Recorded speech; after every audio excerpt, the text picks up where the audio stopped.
بسم اللہ الرحمن الرحیم۔ السلام علیکم۔ آج ہم بات کریں گے گلاب کے حیرت انگیز طبی فوائد کے بارے میں، اور آپ دیکھ رہے ہیں دی نالج۔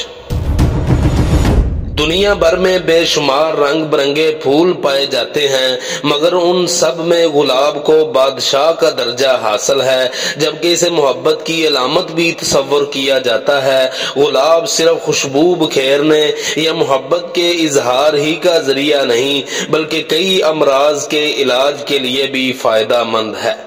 آج ہم انہی حیرت انگیز فوائد کے بارے میں جانیں گے۔ اس پلیٹ فارم یعنی کہ دی نالج پر عام طور پر خون کی حدت، معدے کی تیزابیت یا پھر گرم اشیاء کے زیادہ استعمال سے منہ میں چھالے پڑ جاتے ہیں، جن میں بے حد تکلیف ہوتی ہے اور کچھ کھایا پیا بھی نہیں جاتا۔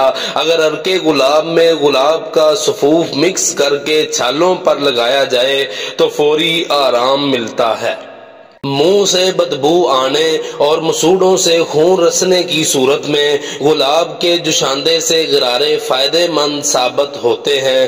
دل کی کمزوری میں مبتلا مریض ایک کپ عرق گلاب میں آدھا چائے کا چمچ گلاب کا سفوف مکس کر کے دن میں 2 بار استعمال کریں، لیکن اس کا مطلب یہ ہرگز نہیں کہ ماہر امراض قلب کی تجویز کردہ ادویہ استعمال نہ کی جائیں۔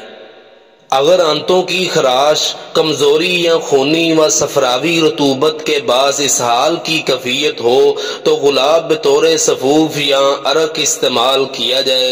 پسینے کی بدبو کے لیے بے شمار پرفیومز وغیرہ دستیاب ہیں، مگر ان کا زیادہ عرصے تک استعمال مضر ثابت ہو سکتا ہے، لہذا ایک شیشی میں گلاب کا سفوف اور عرق مکس کر کے فریج میں رکھ لیں۔ روزانہ پسینے والی جگہوں پر اس مکس کو معمولی سا لیپ کرنے سے پسینے کی بدبو نہیں آتی۔ قبض، جسے ام الامراض کہا جاتا ہے، اس کی تکلیف سے نجات کے لیے گلاب سے تیار ہونے والا گلقند شافی علاج ہے۔ آنکھوں کی سرخی دور کرنے میں تو عرق گلاب کا کوئی ثانی نہیں، اور چہرے کی خوبصورتی و دلکشی کے لیے عرق گلاب 10 گرام، ویسلین 50 گرام، لیموں کا رس اور کافور 5 گرام مکس کر لیں، پھر آنکھوں کا حصہ چھوڑ کر چہرے پر کاٹن پیڈ کی مدد سے لیپ کر کے 30 منٹ بعد دھو لیں تو چہرہ یکدم کھل اٹھے گا۔ یہ تھی آج کی معلومات۔ مزید اس طرح کی معلومات کے لیے ہمارا چینل دی نالج لائک اور سبسکرائب کریں۔ جزاکم اللہ۔